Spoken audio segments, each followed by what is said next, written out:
Hey guys, John V here from PhoneArena. Right now you're watching our video comparison between the HTC DROID DNA and the Samsung Galaxy Note 2. Two of the juggernauts in the Android sphere right now. There's a lot to like about them. They feature some beefy hardware specs. For example, you're getting 4G LTE connectivity with these two guys, quad-core processors, and high-resolution displays. With the DROID DNA though, it stands out primarily for that 1080p display it has on there, making it the highest resolution display on a smartphone right now. And with the Samsung Galaxy Note 2, it still stands out for its large 5.5-inch display. But on top of that, you have all the cool software features attached with its S Pen stylus to make it still a standout hit.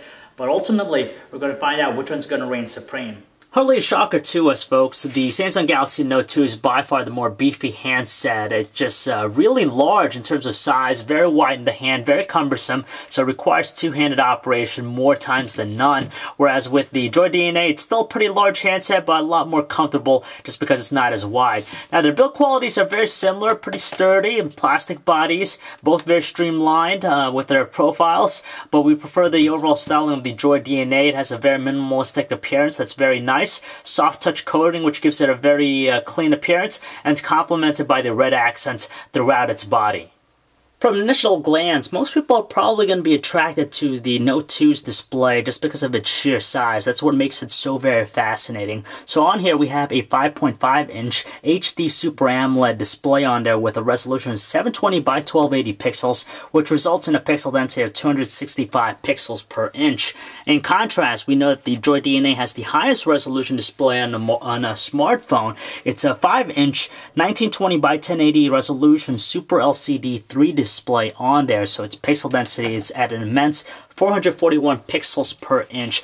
Now, on paper, we all know that the DROID DNA is going to win it when it comes to just sheer details, but when it comes to practical usage, for example, if we're looking at the our website here in a zoomed out view from a normal glance away, it's really hard to distinguish with our eyes which one is going to be the more detailed, but of course, when we look at it up close and personal, very meticulous, we do notice just a hint of sharpness more with the DROID DNA, but it's not noticeable unless you really look at it close. But overall though, we have to still stick with the DROID DNA's display just because it has the more natural looking color reproduction and better outdoor visibility under the sun, whereas with the Note 2, it stands out for its vibrant and overly saturated color tones, but it's not as visible when compared to the DROID DNA outdoors.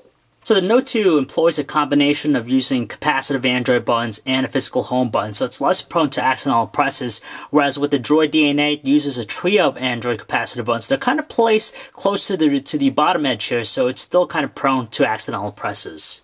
Above their displays, we spot their earpieces, their front-facing cameras. On the DROID DNA, it's a wide-angle 2.1 megapixel front-facing camera with an f2.0 lens versus a 1.9 megapixel camera on the Note 2. They also have LED notifications light. It's kind of hard to make it out on the DROID DNA in the front. It's built into the earpiece, but you have a very noticeable one here on the Note 2. But interestingly enough, there's also another notification light in the back of the DROID DNA. Mainly because they're more pronounced and have springier responses, we actually prefer the physical buttons on the Note 2, both the power button and the volume control, just because on the DROID DNA, its set of buttons are flush to the surface. As for some of the other commonalities that these two handsets share around their trims, they include their 3.5mm headset jacks, noise cancellation microphones, power buttons, volume controls, and on the bottom you have the standard microphones and the micro USB ports, which have the ability to actually get video out with the aid of an MHL adapter. And finally, in the rear of both handsets, they both feature 8-megapixel autofocus cameras with LED flashes. They both have the ability to shoot 1080p videos, but the DROID DNA features an f2.0 lens. And towards the bottom edges, we find their respective speakers. You have the speaker grill right here on the DROID DNA, and right there on the Note 2.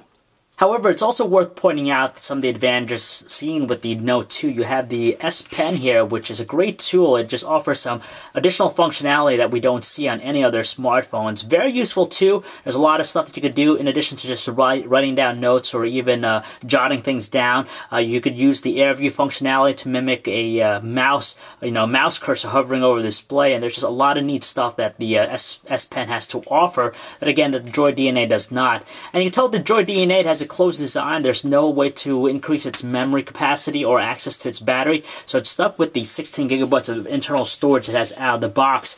Whereas with the Note 2, of course, you can remove the battery and also feature some micro SD card slots, so you could actually supplement its internal 16 gigabytes of storage.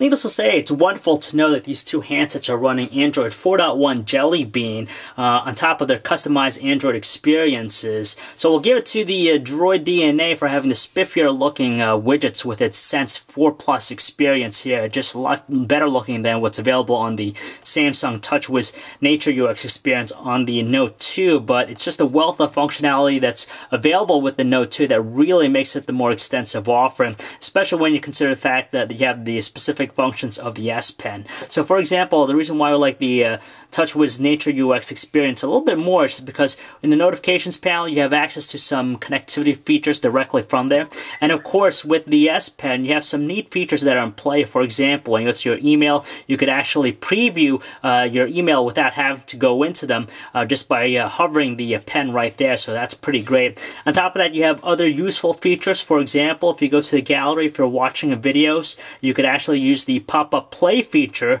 to allow you to actually watch video on top of whatever you're doing. And again, that just goes to show all the cool software enhancements found with the Notes experience that's not available on the HTC DROID DNA. Knowing that these two are packing such high-resolution displays, they require some beefy hardware to run smoothly, and that's what we find on here. With the Samsung Galaxy Note 2, it's powered by a quad-core 1.6 GHz Samsung Exynos processor with 2 GB of RAM, while the Droid DNA is packing a quad-core 1.5 GHz Qualcomm Snapdragon S4 Pro processor with also 2 GB of RAM. And honestly, their performance are very similar to one another. You could tell mostly smooth responses. Every now and then we'll encounter an occasional slowdown or choppiness. That's whenever we have some sort of live wallpaper going on or some graphically intensive widget. But as far as the other basic tasks, when it comes to like opening up applications, surfing the web, playing games, they're pretty much identical to one another. Naturally, there's no arguing that these two handsets are great for typing up messages with their respective keyboards, just because they're very spacious with their layouts and also super responsive. And we also like the fact that you have access to both numbers and punctuations directly from the main layouts just by doing long presses on them.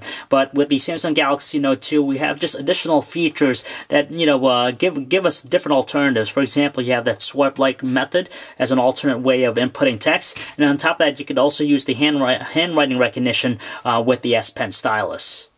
With 4G LTE connectivity in tow with both these handsets, you're going to get fast data speeds. And as far as the web browsing experience, it's very lovable on both devices. You have some smooth navigational controls, and you could tell here, pinch zooming and kinetic scrolling, pretty much effortless here. On top of that, they have proper rendering, and with their high-resolution displays, they give you a lot of detail and clarity. But with the Samsung Galaxy Note 2, it gives us that desktop-like feature, just because with the aid of the S Pen stylus, we could actually mimic the styling of a mouse cursor as we hover over specific things, which is definitely useful, especially for some of those other websites that have these different menu options available. And it's just nice having that very desktop-like experience on here.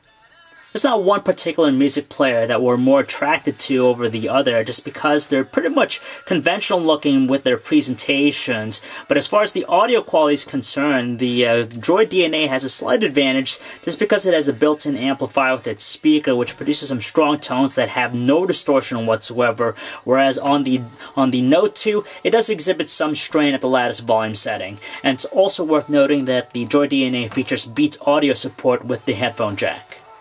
Both are naturally equipped to playing high-definition videos. They support a wide array of codecs out of the box: MPEG-4, DivX, XVID, and even H.264. And the video we have here is encoded in XVID 1920 by 1080 resolution. You could tell moving very smoothly, no slowdown or lag. And of course, with their large displays and brilliant-looking colors, they just make the experience so gratifying. But with the Galaxy Note 2, it's just a little bit more ideal, just because you get that larger display. On top of that, we definitely like the neat feature of pop-up play, which allows us to actually layer the video on top of whatever we're doing, so we can actually multitask.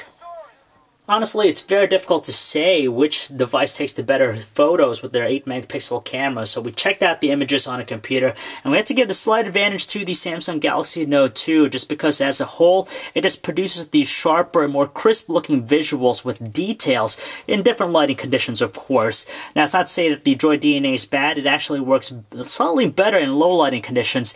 It has a less noisier appearance than the Note 2, but again, the Note 2 just has also a slight saturation with its color tones to give it a good vibrancy. It makes it slightly more appealing than the shots produced by the DNA. So it's a close race with their still image quality, but when it comes to high definition 1080p video recording quality, it's the Note 2 easily taking the win here just because it produces the better looking details between the two, whereas with the Droid DNA, the biggest distractions that we have with it is that it produces some artifacting elements as we're panning, and on top of that, its details are a lot softer looking and dull. Call quality is very good with both handsets. They deliver pretty much the same level of quality. Specifically, we're greeted to clear and distinctive voices on both of them. It's aligned with barely any background noise. But the thing with the Note 2, there's this option for extra volume with the earpiece, so it does come off stronger, especially in noisier conditions.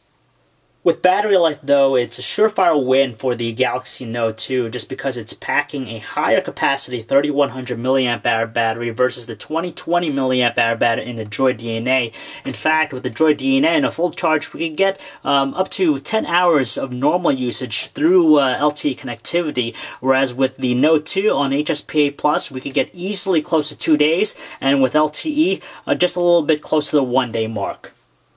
There are many valid reasons why these two handsets are regarded as the premier devices in the Android sphere right now. There's a lot to like about them. You have some beefy hardware, some high-resolution displays. With the Droid DNA, we love that it's $200 with a 2-year contract, so it's very affordable compared to the $300 price point attached to the Galaxy Note 2. You're getting a nice-looking design with the handset, and on top of that, it's just that high-resolution display that really gives it its eye candy. But with the Note 2, though, if you're willing to shed the extra $100 to pick it up, you're getting a handset that has the software enhancements to really make it the supreme offering. Not only that, it's just that it performs well too when it comes to taking photos and videos, and also the battery life, it's significantly better over the Droid DNA. And of course, you have all the neat features associated with the S Pen styles that you won't find anywhere else on any other device out there. So it really gives the Note 2 a lot of value for the buck. So if you'd like to learn more about both handsets, guys, you can check out our website, PhoneArena.com. This is John V. Thanks for watching.